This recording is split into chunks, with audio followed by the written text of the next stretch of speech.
இருக்கிற கடுப்புல வெளியே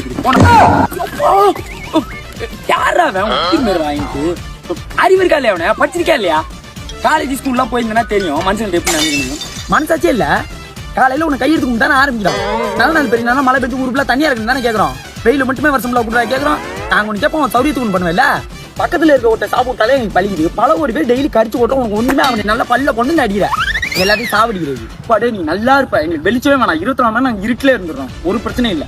உன்கிட்ட வெயில வெந்து சாவறதுக்கு நாங்க கரண்ட் பில் கட்டி நொந்தே சுத்துறோம். அது யாரு உன் பக்கத்து வீடு பங்காளி போதனா வியாழ் நான் சுத்தி ரவுண்டா இருக்கும். அந்த மாதிரி இங்க அப்படியே ரவுண்டா இருக்குது. எல்லாம் 2 பேர் இருக்குது. இங்க ஒண்ணும் இல்ல. புது ட்ரெஸ் பூரா போச்சு. எல்லாத்தையும் தோச்சு கொண்டு போய் மாடியில போட்டாங்க. அல்லப்படி தொங்குது. சாயங்காலம் எடுக்க போகும்போது அப்படியே முத்துப்பாண்டி மாதிரி வெறப்பா நிக்குது. போய் தொட்டோம்னா மோடு நொறுங்கி கொட்டிடுது எல்லாம். ஆனா நல்ல விவரமா கண்ணு கேட்டா தூரத்துக்கு போயிட்டவன் இங்க மட்டும் இருந்தா நீங்க இருக்கிற வரைக்கும் நேரம் போல கடிச்சு விலை கட்டிப்பாங்க உனக்கு. ஆமா, இந்த உலகத்துல உருப்படியா ஒரு காரியம் பண்ணிருக்கேன். என் ஃப்ரெண்டுக்கு பண்ணிருக்கேன். சின்ன வயசுல இருந்து வாய் பேச முடியாம ஊமையா இருந்தான். நேற்று முதல் டைம் உன்னை பார்த்து ஒரு வார்த்தை கேட்டான்.